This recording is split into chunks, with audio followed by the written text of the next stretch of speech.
Hi guys, my name is painting. My name is architecture. And mine is sculpture. We have thought about making a trip to the past. Are you coming with us? Yes, let's do it. You'll see how interesting it is.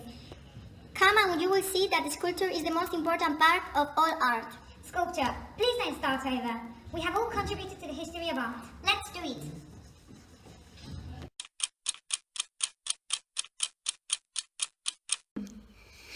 Welcome to Prehistory!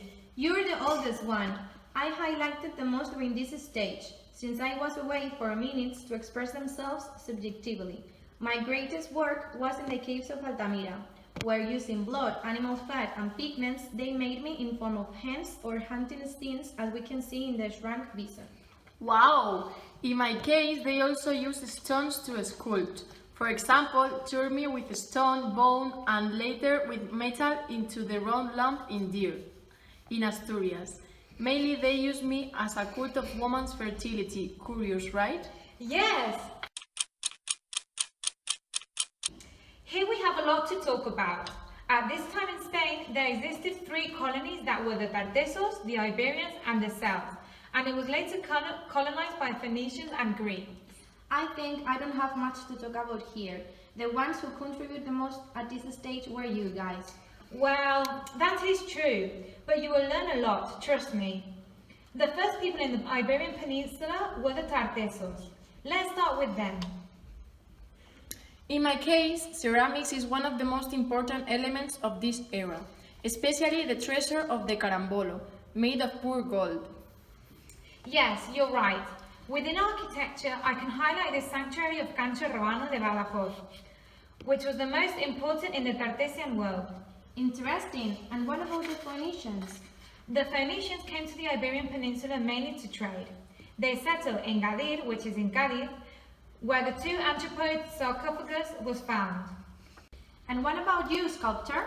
Well, one example of the Phoenician sculpture was found in Ibiza. It is called the Dame of Ibiza. As you can see, there is a disproportion with some parts of the body. So, the Phoenician art had nothing in common with the Greek art, isn't it? Let's talk about them. You're right, painting. Greeks used a tendency called anthropocentrism, which represents the human body as perfect in proportion and beauty. Yes, and the perfect sample is the god Asclepius, carved in marble. Wow, incredible. And what about the Iberians and the Celts? The Iberians and the Celts usually settled in high areas. One example is Santa Tecla. In contrast to sculpture, Celts and Iberians had some difference. Iberians, influenced by Greek and Phoenicians, made human bodies. Some outstanding sculptures are the Dame of Elche and the Dame of Baza. On the other hand, within the Celtic art predomined the stone sculpture of large quadruped animals called boars. One example is the bulls of Guisando in Avila. Well, I think this is all. Now we should move on to another period. Yes, I'm looking forward to see where we are going now. Let's go! Now we are in the era where the Romans arrived. The fact that the Roman settlement lasted 6 centuries meant a great impact on Spanish culture.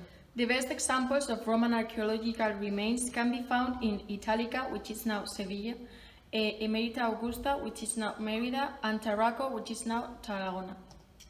It had a big Greek influence combined with Roman innovation in arches, barrel, vaults, and freestanding domes. Sculptures that mainly imitate the figures of ancient Greek and Roman mythologies and gods were created during this time, such as the sarcophagus of the Oresti. Other popular sculptures during this time were the emperors of the Roman Empire, such as the bust of Augustus.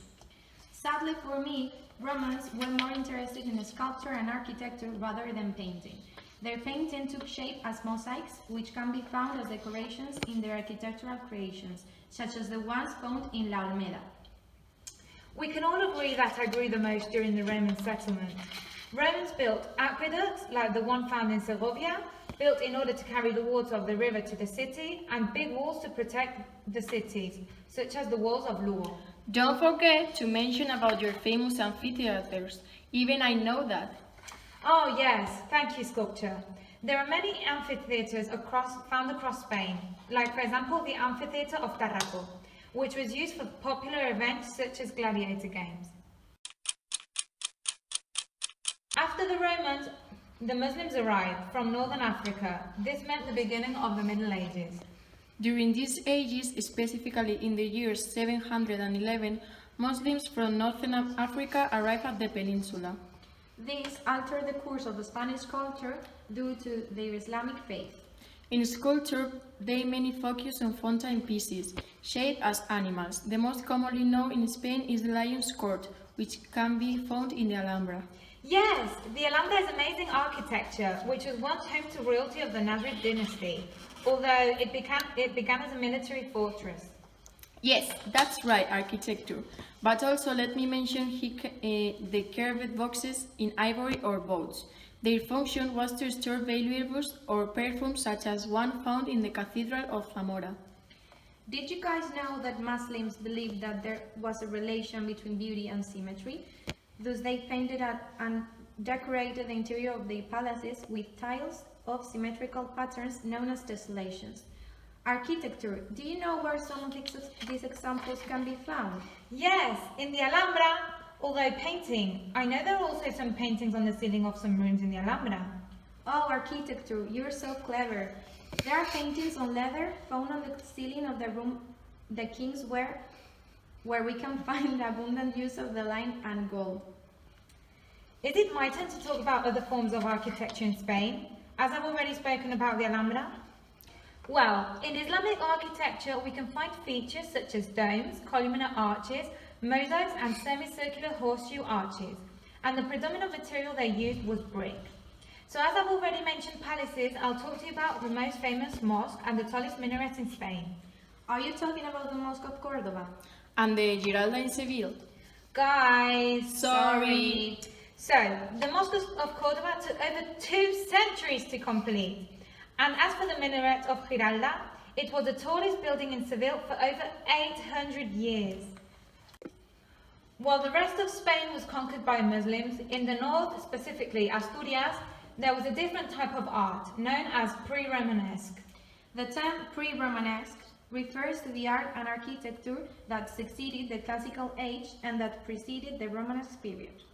The main styles of the Iberian pre-Romanesque were the Visigothic art, Asturian art, and Mozarabic art. Most sculptures of this time can be found in pre-Romanesque charts, like for example the carving of San Pedro de la Nave, which is of Visigoth style. I think I should sit out of this one. Why is that, painting? Clearly the most important form of art during the pre-Romanesque is the architecture, so I think we should focus on that. Yes, you're right, painting. This period was a time of innovation in structural and design elements. The striking thing about the pre-Romanesque monuments are their simplicity, which remains intact despite the passage of centuries and still retain their intimate harmony with the surrounding landscape. We can pretty much say that they were all churches and cathedrals. The most remarkable ones are San Salvador de Valdedios, Santa María de Naranco and San Miguel de Lillo, and San Julián de los Prados. So now we're in the modern ages.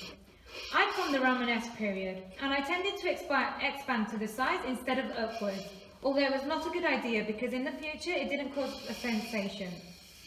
I didn't complicate much in decoration, so my constructions are simple, and the shape from above is a cross-shaped, like for example Maestro Mateo, which is the Portico de la Gloria, and also the Cathedral of Santiago de Compostela. I just feel in the house that my friend let me here for architecture, but well, at least I help people understand religion and fear the infidels with the final judgment. My works create stories and I feel very useful for this. And I also guarded the churches with gargoyles, my best creations since they are my most famous sculptures. An example of this is El Maestro Fruchel that made the cover of San Vicente de Ávila. I'm also very smart because I use dark lines to differentiate the parts of my drawings. I'm a little childish, but being childish is not always bad. It caught more attention with very few colors and very simple backgrounds. I told stories with very little elements, like for example, Iglesia de Maduelo by José Guidó.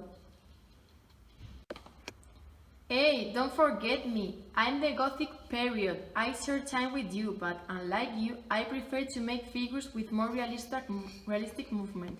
Therefore, I also try to show more emotions, like Sebastián de Alminoaci till the wonderful sepulture of El Doncel de Sigüenza. I am religious. The Bible and the Gospels are my central themes. To make my characters with more volume and realism, I use light. That's why I have more perspective. Like for example in Martirio de Santa Catalina by Fernando Gallego. What I wanted was to go to heaven and be closer to God. And as there was so much space, I decided to decorate my walls with windows and stained glass, where more light was able to come in and it made it seem larger inside. It was all advantages as you can see. I'm so smart. So Petrus Petri created the Toledo Cathedral. Now we're in the Renaissance. I have always been very organized, and I like that people who entered saw art at any side that they look. Since I was so independent, painting and sculpture had to go to the side and not overwhelm me. Like for example, you can see in the facade of the University of Alcalá de Henares. Its author was Rodrigo Gil de Montañón. Of course, I'm in the same period, the Renaissance, in which, thanks to me, painting at this time became the richest and most talented. Each artist painted as he wanted, therefore there were many styles based on mathematics and geometry, to make it as realistic as possible. One example is Pedro Berruguete with his self-portrait. I am very passionate, looking to excite the viewer, being as realistic as possible and capturing key moments of pain. Therefore, beauty was in second plane, and I went on my own too. I did not need the architecture to join me or anything. An example of this is Domenico Fancelli, sculpted the grave of Infante Don Juan in Santo Tomás de Ávila. But do you all see that thanks to me, each one achieved success separately? On top of that, I did it so that you could all stand out. How ungrateful. You're so selfish. She likes to always look good. At this time, the Baroque, the architecture and I returned to be united, and I become more dynamic and expressive since I had to decorate many buildings even if they were not religious, like for example, El Cristo Yacente del Pardo from Gregorio Fernández. I was so acclaimed that I even had two aspects. The naturalist, who was based on the observation of nature and therefore captured it with morality, of which Caravaggio had to be very proud. Then the classicism, that was the opposite, realistic and more rational. For example, Sagrada Familia del Pajarito, created by Murillo.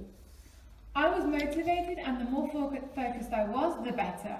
I liked optical games, and the fact that the spectators were overwhelmed by their perspectives.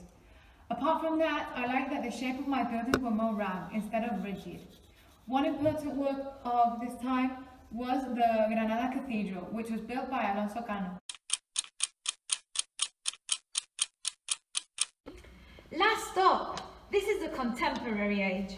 The first stage was neoclassicism, although it began earlier in the rest of Europe. Exactly, and was prompted by the new King Carlos III, the best mayor of Madrid. The perfect example is the Puerta de Alcalá, made by Francesco Sabatini, or the Royal Academy of Fine Arts of Ventura Rodriguez. The quintessential neoclassical painter is Goya, with La Maya naked and La Maya clothed. But it's clear that the most famous example is the Cibeles fountain, created by Francisco Gutiérrez, and it has become a symbol for the Real Madrid Football Club. Oh, Mama! Sculpture, you are very self-centered. Let's continue moving forward. The next stage is Romanticism, which meant returning to classical and Spanish nationalism. An example of me is San Jerónimo lying on a rock by José Piquer Duarte. The first romantic work is by Federico de Madrazo. It is called The Great Captain. They created a building that is still used today in the political arena, the Congress of Deputies of Madrid, built by Narciso Pascual Colomer. Oh, and it is important to say that, thanks to Isabel de Braganza, the Prado Museum was inaugurated as we know it now. Let's continue to the last stage we have left to see, art in the 20th century. Yes, I love that stage because during this stage I stood out a lot and many well-known authors used me to become famous. A great example of mine is La Casa Gaudí, built by Gaudí himself. which capricious forms of love for nature. Picasso stands out with Cubism. A great example is figure. Just like me, Picasso also stands out with many symbolisms and abstraction. For example, Polo Arlequin dressed. It has been fun, but should we go back? Yes, I agree. Until the next, friends!